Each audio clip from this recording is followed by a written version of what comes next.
Shut up and sit down. Hello, my friend. You are listening to the Dance Studio Scaled podcast, the number one place for innovative marketing, retention strategies, and business growth ideas made just for dance studio owners.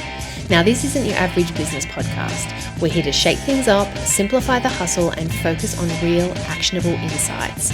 I'm your host, Jen Dalton, and after 30 years of running studios, coaching owners, and scaling businesses, I know one thing's for sure. There's no one size fits all in this industry. You've got the passion, and I've got the tools to help you take it to the next level. So hit that subscribe button, grab a coffee, and let's scale your studio together. Well, hello there, dance fam. It feels so good to be back. Now, I first of all just want to say, yes, I have had a break over the last 2 weeks, and I'll go into why very, very soon. But I also would love to just say thank you to those who reached out to check that everything was okay, because I didn't have any episodes drop for the last 2 weeks. That was really warming for the heart to know that people are waiting for the episodes to drop each week. And when they don't, it's missed, which is, again, it comes back to me being so genuinely happy about why I do what I do. And I'm glad that it is providing the impact to you dance studio owners in the best way possible. So thank you for those who reached back. I am so excited to be back. But I figured for this episode, why don't I give you a little bit of background, a bit of an update about what's been happening, because it has been super busy, but also an exciting season. Now, it's been a big few weeks. It's been full of events. There's been new connections. There's been a big forward planning. And I have to say that I've come away from it with so much clarity and inspiration for the rest of this year, but also as we start heading into the new year.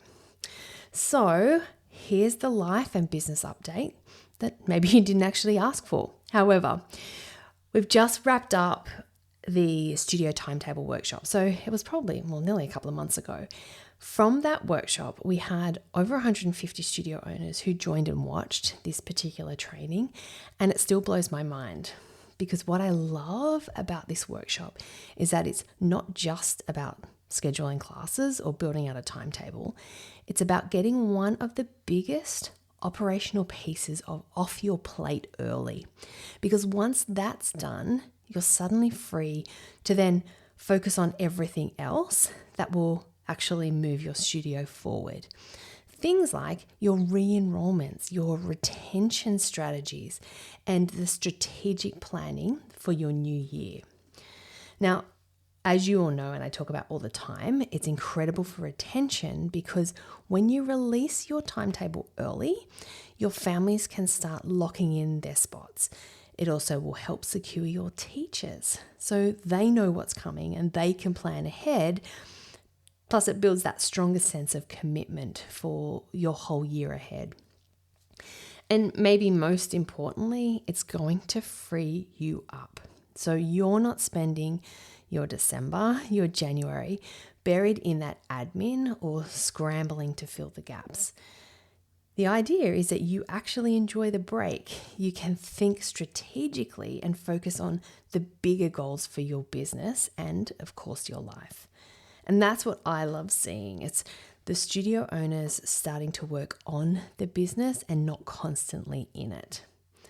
Now, on top of that, so we've also been welcoming new members into the Dance Studio Scaled Mastermind, which is always one of my most favorite things to do. We're at the final week before doors close for 2025. I'm actually not sure when I'll be opening spots again, because right now we are a couple of spots away from being full, and I still have calls this week, and I know that those last few places will be snapped up. Now, I'm not sharing this to sell it, but I'm just being transparent. This group is full of action takers. It's the kind of people who don't wait until they feel perfectly ready. They just know that surrounding themselves with the right people and structure will help them get there faster. So if you are sitting on the fence, or you've been not sure whether you want to join or not, or have a conversation about it, this is your final nudge, because once we're full, I'm not opening again until spaces become available. So I don't know when that will be. But if you do want to have a quick conversation before the end of this week, please do send me a DM and we can jump on a quick call. And then finally, last week, I flew to Perth to meet up with my good friend, Sally Prendergast, and we ran the Business of Dance conference. Now, this was the first ever business event for studio owners held in WA. And honestly, it was one of the most energizing weekends I've had in a long time. Now, there is something really special about being in a room full of like-minded, driven, and genuinely good humans who are all trying to grow. And I'm not talking about just growing their studio, but growing themselves as leaders. Now, when you're in a room, you feel the energy shift when people come together like that. There's a mix of relief, there's inspiration, and the feeling of possibility. And it reminds you that you're not doing this alone, and that there are others out there figuring it out too. They're facing similar challenges. People are asking the same questions and pushing through in their own ways. It was incredible. Now, off the back of that, with that update done, I now want to dive into this week's episode about 6 lessons that I learned after running this conference, and maybe that some of these points you can take into 2026. Okay, let's get on with it. Lesson 1 was that proximity changes everything. Now, we often talk about community and collaboration, but when you're actually in that environment, it hits differently. When you are spending time around people who are thinking big, people who are open to new ideas, testing things, taking risks, it naturally raises your own standard. You start to see what's possible for you too. You pick up confidence just from being around people who are doing it. And at the conference, there were studio owners who'd been running their studio for decades, and there were those who were only a couple of years in. But the thing they all had in common was how willing they were to learn. No ego, no comparison, just curiosity and drive. And that's the key. Proximity isn't just about who you hang out with, it's about the energy that you choose to stay around. So if you surround yourself with people who are constantly stuck in the it's too hard mindset or the toxic mindset of comparison, then you'll start to feel that too. But when you put yourself around people who are focused on what's next, that's what becomes contagious. And that's why events like this and spaces like my mastermind are so powerful. They shift your environment and they remind you what you're capable of. All right, that's lesson 1. Lesson 2 is leadership is energy.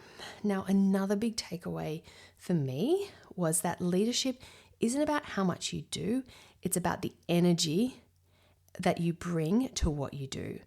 And I saw it in the conversations, the Q&As, the way people interacted. The studio owners who were really standing out weren't necessarily the biggest or the most established. They were the ones who led with presence. They were the ones who listened deeply. They encouraged others. They took notes. They were curious. That leadership energy, it's not loud or flashy. It's grounded and it's consistent and it's so genuine.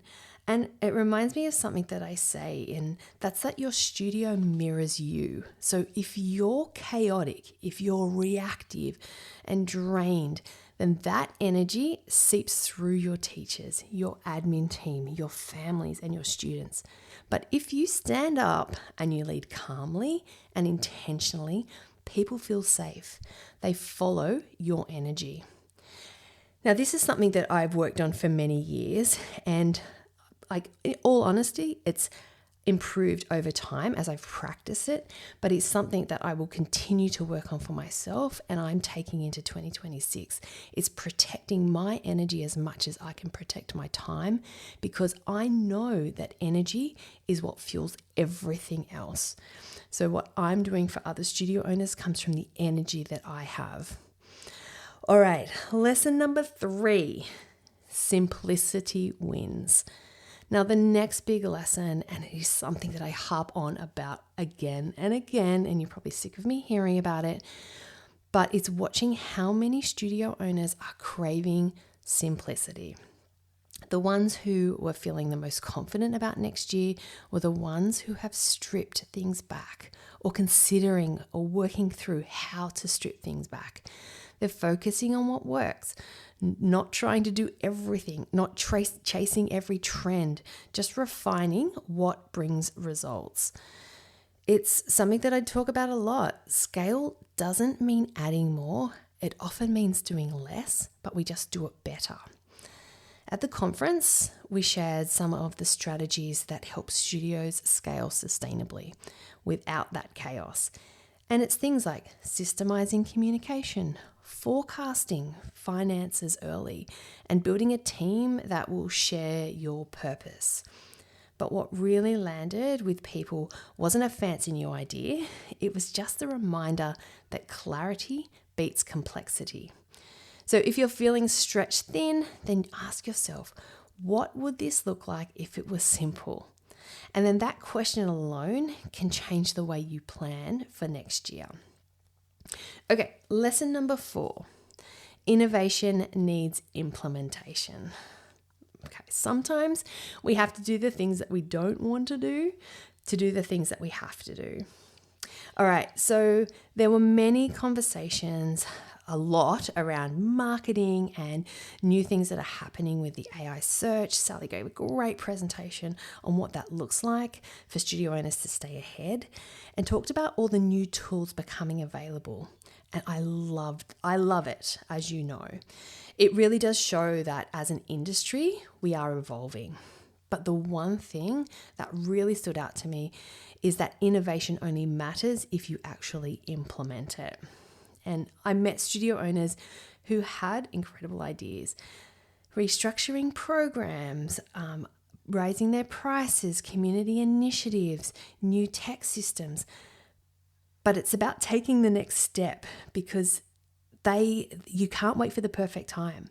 And I get it, because it's hard to take risk when you're already feeling busy, but waiting doesn't make it easier. There's never actually going to be a perfect time. Sorry to spoil it for everyone. The owners who are growing the fastest are the ones who test, and then they tweak, and then they move. They don't wait until everything's perfect. They just start and adjust as they go. Now, I know how hard that is, and it's easier to say than do, because a lot of you listening right now would be a self-proclaimed perfectionist. I get that, and you can be, but it does halt your growth. It does halt being able to innovate new things and new ideas. So maybe it's just baby steps, taking one thing at a time.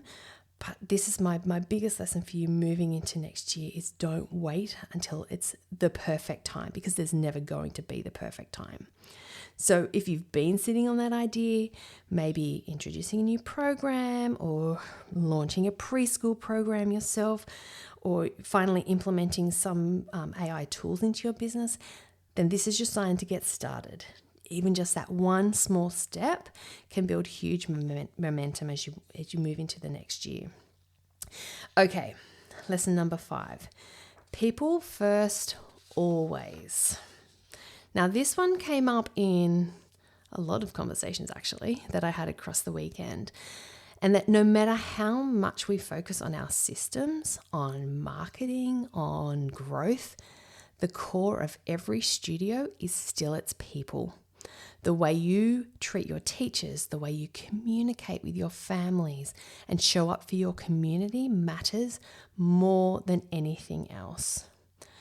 You can have the best systems in the world, but if your culture isn't healthy, growth will always feel heavy.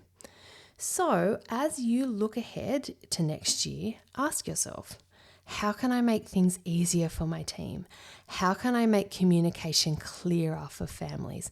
How can I bring more joy and connection back into my studio?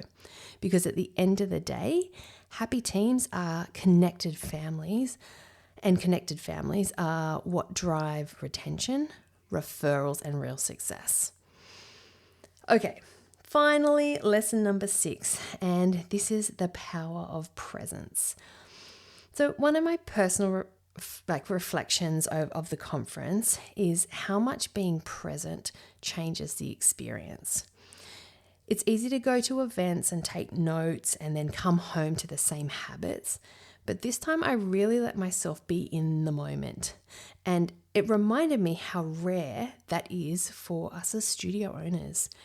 We are so used to being on all the time that we forget to create space for the new ideas to land. So if you're listening to this and you've been running full speed into term 4, which I'm fairly sure you have been, this is your permission to pause, even if it's just for a small moment.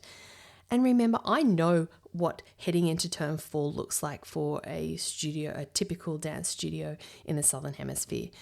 There are concerts. I used to run 5 to 6 concerts in November, including the rehearsals. We used to costume for over 1,000 humans to make sure that they were all looking beautiful. All the bits that go into planning what happens in term 4. So I get it, but it's so important to take those small pauses, even if it's going for a walk without your phone, or if you're sitting down to have a coffee, have a notebook with you that you can just jot down some notes. Reflect on what actually matters for your studio next year. Because when you give yourself space to think, that's when you make better decisions. And that's what these weekends are all about. And just a side note, we're coming back in 2026 for an even bigger and better event. So if you are on the West Coast, be prepared, keep an eye out in your inbox because we're coming back. We are so excited and we're pumped off the event that we just ran. But we're also going to be running one on the East Coast in January. So if you're on my side of the country, on the eastern side, we are definitely going to have an event in January. So again, reach out if that's something that you'd be interested in knowing more about. But also if you are on my email list, I will be sending you through some information about that. All right, let's wrap up this episode. So recapping the 6 lessons that I learned from conference and that I'm going to be taking into 2026, and I hope you do too, is number 1, proximity changes everything. So surround yourself with people who lift your standards. Number 2 is leadership is energy, so you need to protect it. Number 3, simplicity wins. So focus on what truly matters. Number 4, innovation needs implementation. So start now and tweak as you go. Number 5, people first always. Your culture is your greatest asset. And number 6, presence fuels clarity. So you need to create space to think. Now, even if you just take one of these ideas and apply it before the end of the year, your 2026 will start off on an entirely different level. All right, I'm feeling so energized and so proud after this season between the timetable workshop, the new intake for the mastermind members, and the conference. It's been a reminder of why I do what I do. We get to help studio owners build not just bigger businesses, but better ones, studios that actually work for them and not the other way around. So if you're listening to this and you're ready to build that kind of business, then this is your moment. As I mentioned at the beginning of the episode, the doors to the mastermind close this week. And then after that, we'll be moving to the wait list. So if you're not sure, now's the time to jump in my DMs and just say you want to have a conversation about it, because I'm not sure when I'll be taking new people in again. So it's going to just depend on availability. Thank you so much for listening today. If this episode has sparked something for you, I would love for you to share it with other studio owners who may also need to hear it. I'm going to be back next week with an episode that goes even deeper into strategic planning as we close out the year.